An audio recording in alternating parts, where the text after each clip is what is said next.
आज के इस वीडियो में हम लोग डिस्कस करेंगे इलेक्ट्रिकल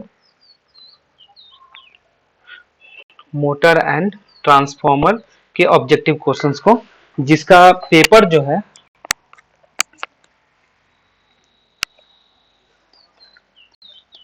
18 जून को हेल्ड किया गया था। ठीक है, तो स्टार्ट करते हैं इसको सॉल्व करना।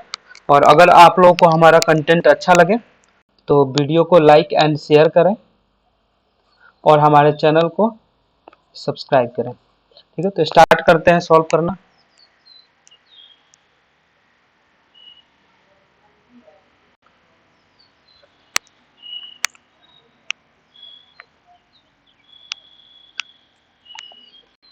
फर्स्ट क्वेश्चन है, material of core of DC machine are generally made of. Means ये पूछ रहा है कि जो डीसी मशीन का कोर होता है वो कौन सा मटेरियल का बना हुआ रहता है। तो ये जो है सिलिकॉन स्टील का बना हुआ रहता है। ठीक है, तो ऑप्शन बी जो होता है इसमें राइट हो जाएगा। नेक्स्ट क्वेश्चन है कि lap winding in DC machine is suitable for dash current and dash voltage. ठीक है, तो लैप वाइंडिंग जो होता है डीसी मशीन में, ये हमेशा इसको ये सुटेबल होता है किसके लिए, तो हाई करंट के लिए, हाई करंट के लिए होता है और लो वोल्टेज के लिए होता है। ठीक है, तो इसके बाद जो राइट ऑप्शन होगा वो होगा ऑप्शन नंबर ए। ठीक है, अगर वेव वाइंडिंग पूछे कि जो वेव वाइंडिंग होता है डीसी मशीन में वो सुटेबल किसके लिए होता है, तो जस्ट इसके अपोजिट होगा, यानी कि लो करंट एंड हाई वोल्टेज। एक चीज और याद रखना है कि जो लैप वाइंडिंग होता है इसमें नंबर ऑफ पैरेलल पाथ जो होता है आपके नंबर ऑफ पोल्स के बराबर होते हैं, लेकिन जो वेव वाइंडिंग होता है इसमें पैरेलल पाथ जो होता है हमेशा 2 के बराबर होता है। ठीक है, तो ये भी चीज एग्जाम में पूछता है कि लैप वाइंडिंग में पैरेलल पाथ कितने होते हैं, तो ये नंबर ऑफ पोल्स के बराबर होते हैं, इसमें हमेशा 2 होते हैं वेव वाइंडिंग में। ठीक है, और यही रीजन है कि नंबर ऑफ पैरेलल पाथ जो है पोल्स पे तुम्हारे डिपेंड कर रहा है, इसलिए जो होता है जितना ज्यादा पोल्स होगा उतना ज्यादा नंबर ऑफ पैरेलल पाथ होंगे और उतना ही ज्यादा करंट रेटिंग बढ़ा सकते हो लैप वाइंडिंग में। ठीक है, तो इसलिए हाई करंट रेटिंग होता है लैप वाइंडिंग में और लो वोल्टेज होता है, और वेव वाइंडिंग का अगर पूछे तो लो करंट हाई वोल्टेज। तो इसका ऑप्शन नंबर ए राइट होगा।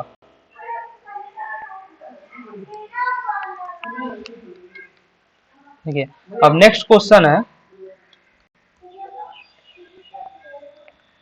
कि the induced EMF in each conductor of a DC machine is.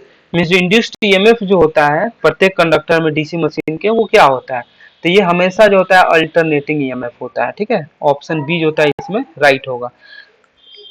लेकिन हमको आउटपुट में डीसी मशीन के आउटपुट में हमको डीसी वोल्टेज मिलता है।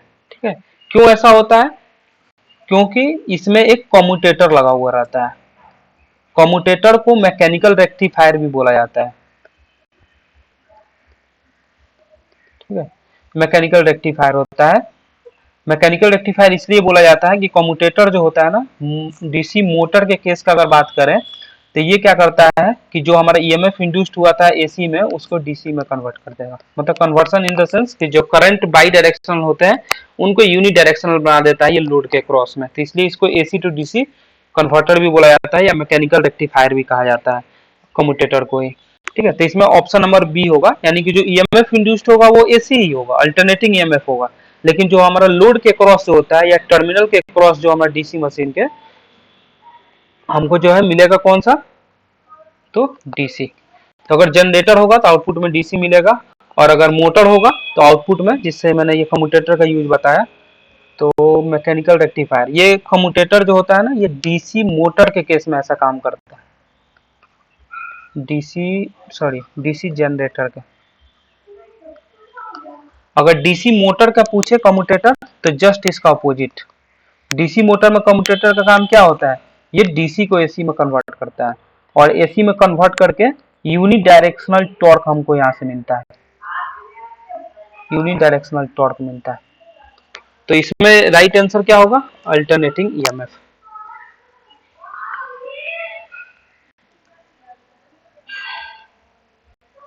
देखो अभी जो मैंने पीछे बताया था वही इसमें पूछा हुआ है। ठीक है।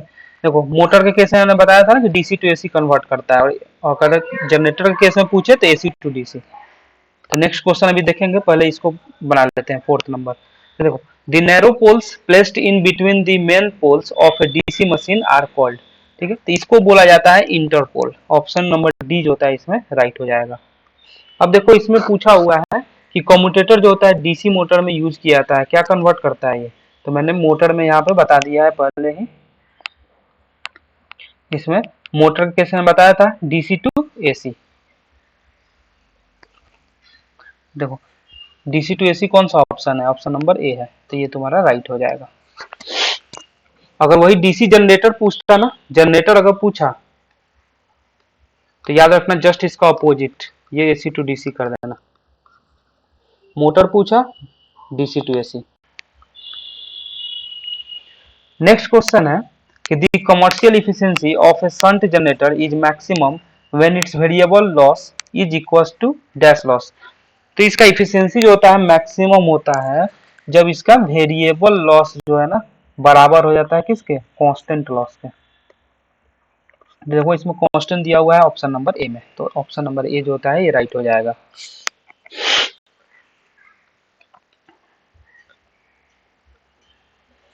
नेक्स्ट क्वेश्चन है the most efficient method for the speed control of DC shunt motor is. Means सबसे ज्यादा इफिशिएंट मेथड कौन सा होता है स्पीड कंट्रोल करने के लिए डीसी शंट मोटर को, तो ये होता है फील्ड कंट्रोल। ऑप्शन सी जो होता है इसमें राइट होता है। ठीक है, इसका स्पीड जो होता है ये इन्वर्सली प्रोपोर्शनल होता है फ्लक्स के। तो फील्ड चेंज करने से क्या होता है ना कि जैसे देखो अगर फ्लक्स तुम घटा रहे हो तो स्पीड तुम्हारा बढ़ जाएगा, अगर हम फ्लक्स को ज्यादा करेंगे तो स्पीड कम हो जाएगा। तो इससे बहुत ही आसानी से हम क्या करते हैं स्पीड को वैरी कर सकते हैं, स्पीड कंट्रोल कर सकते हैं। तो ये फील्ड कंट्रोल जो होता है इसको मेथड बोला जाता है। फील्ड मतलब फ्लक्स को चेंज करके ये कंट्रोल करना स्पीड, तो ऑप्शन सी इसमें राइट हो जाएगा। नेक्स्ट क्वेश्चन है कि the starter of a DC motor is used to limit. Means starter जो होता है डीसी मोटर का इसका यूज किया जाता है लिमिट करने के लिए किसको, तो आर्मेचर करंट को। ठीक है, तो ऑप्शन बी जो होता है इसमें राइट होगा। क्यों, क्योंकि जो मोटर होता है ना डीसी मोटर, जब हम इसमें सप्लाई देते हैं तो इनिशियली ये हाई करंट जो होता है ड्रॉ करता है। ठीक है, तो उसको ये क्या करेगा लिमिट में करता है, क्योंकि अगर करंट ज्यादा होगा ना तो आई स्क्वायर आर लॉस जो होता है तुम्हारा बहुत ज्यादा हो जाएगा, और लॉसेस ज्यादा होगा तो हीट के रूप में डिसिपेट होगा और टेम्परेचर बढ़ जाएगा और मशीन का इंसुलेशन हमारा क्या हो जाएगा, खराब हो जाएगा। ठीक है, तो इसलिए जो होता है हम हमेशा स्टार्टर का यूज करते हैं डीसी मोटर को स्टार्ट करने के लिए, क्योंकि लिमिट करता है किसको, आर्मेचर करंट को। क्योंकि यहाँ पर जो पावर लॉस है देख सकते हो करंट के स्क्वायर से बढ़ रहा है, तो जितना करंट कम होगा उतना लॉसेस कम होगा। अगर करंट ज्यादा बढ़ेगा इनिशियली तो लॉसेस भी ज्यादा होगा, तो इससे हमारा इंसुलेशन पे इफेक्ट पड़ता है। तो इसलिए हम क्या करते हैं स्टार्टर यूज करते हैं डीसी मोटर को स्टार्ट करते समय।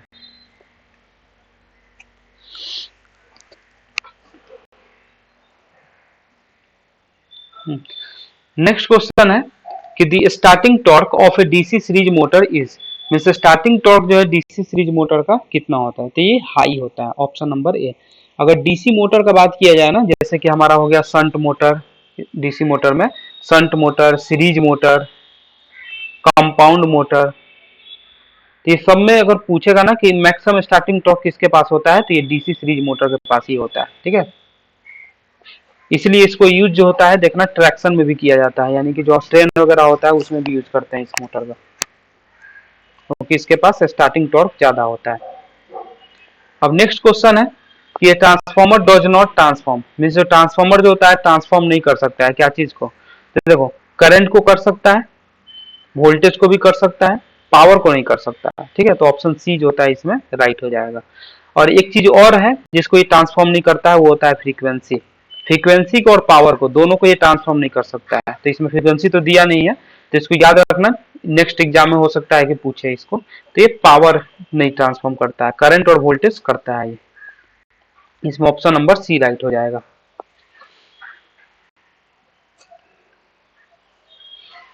नेक्स्ट क्वेश्चन है, इसमें पूछ रहा है कि इफिशियंसी जो है पावर ट्रांसफार्मर का कितना होता है। तो देखो इसका इफिशियंसी जो है ना हमेशा 90% से ज्यादा होता है, और अगर रेंज पूछे तो रेंज होता है इसका 97% टू 98%। तो देखो इस रेंज से भी तुम निकाल सकते हो आंसर इसका, या ये भी याद रहेगा तो भी इफिशियंसी ग्रेटर देन हमेशा 90 डिग्री होगा, तो एक ही ऑप्शन है 98 डिग्री, तो ऑप्शन नंबर डी जो होता है ये राइट होगा। अब देखो नेक्स्ट क्वेश्चन है कि oil is used in transformer for the purpose of, means oil use किया जाता है ट्रांसफॉर्मर में किस पर्पस के लिए, ठीक है, तो ये इंसुलेशन और कूलिंग दोनों के लिए किया जाता है, तो ऑप्शन सी जो होता है इसमें राइट हो जाएगा, both A and B.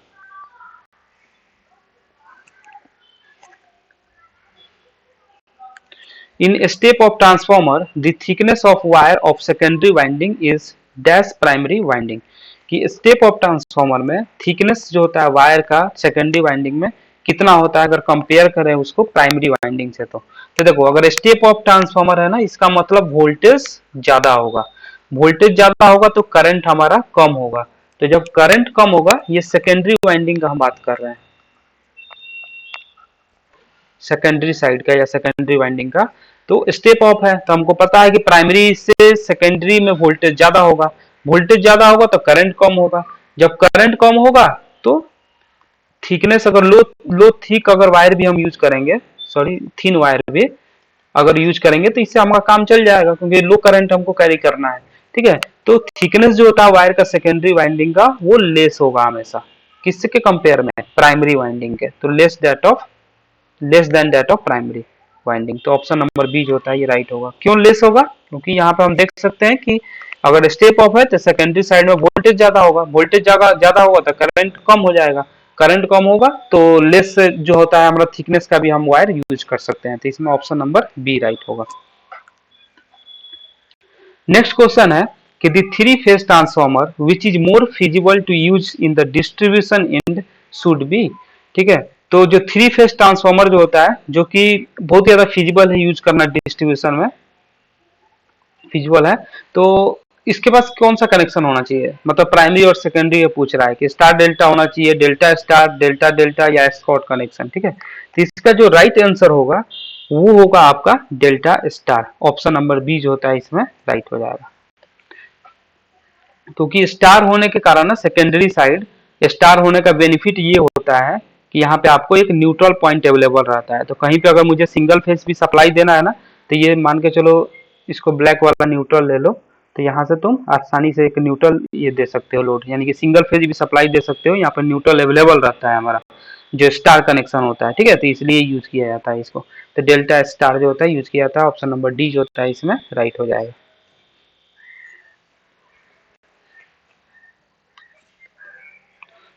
Next question है कि welding transformer works on the principal that weld is actually short circuit, ठीक है, तो ऑप्शन नंबर बी जो होता है इसमें राइट हो जाएगा, यानी कि 15 का आंसर जो होगा वो बी होगा।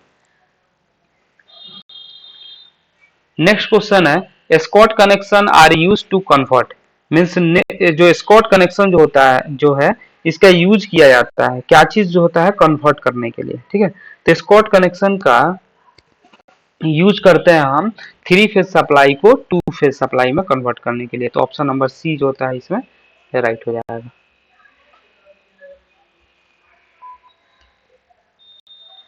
नेक्स्ट क्वेश्चन है कि the of auto transformer for the same output compare to a two winding transformer is, ठीक है, मीन्स पूछ रहा है कि इफिशियंसी जो है ऑटो ट्रांसफॉर्मर का अगर सेम आउटपुट है अगर हम कंपेयर करें टू वाइंडिंग ट्रांसफॉर्मर से तो क्या होगा, तो ये हमेशा ज्यादा होगा, ठीक है, तो ऑप्शन नंबर सी जो होता है इसमें राइट होगा।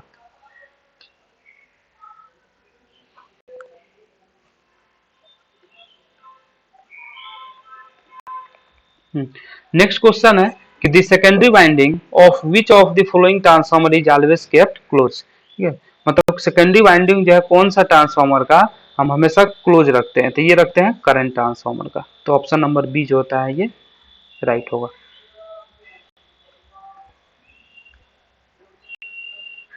नेक्स्ट क्वेश्चन है कि ये three phase transformer compare to a bank of three single phase transformer of equal rating is, तो ये जो है आपका हमेशा चीपर होगा, ऑप्शन नंबर ए जो होता है इसमें राइट होगा, यानी कि थ्री फेज जो ट्रांसफार्मर जो होगा वो हमेशा सस्ता होगा किससे, अगर थ्री सिंगल फेज ट्रांसफार्मर अगर हम यूज कर रहे हैं इक्वल रेटिंग का, तो ऑप्शन नंबर ए जो होता है इसमें राइट हो जाएगा। नेक्स्ट क्वेश्चन है कि आइसोलेशन ट्रांसफार्मर्स प्रोवाइड डैश, ठीक है, यानी कि आइसोलेशन ट्रांसफार्मर जो होता है प्रोवाइड करता है क्या चीज, तो गैल्वेनिक आइसोलेशन को। तो ऑप्शन ए जो होता है इसमें राइट हो जाएगा। तो ये जो है आपके 20 ऑब्जेक्टिव क्वेश्चंस है जिसको मैंने अभी डिस्कस किया हुआ है। आप लोग जो है अपना स्कोर जो है कमेंट बॉक्स में लिख सकते हैं कि आउट ऑफ 20 जो है आपके कितने करेक्ट हुए हैं, ठीक है। और अगर आप लोगों को हमारा वीडियो अच्छा लगे तो लाइक एंड शेयर करें और हमारे चैनल को सब्सक्राइब करें। Thanks for watching this video.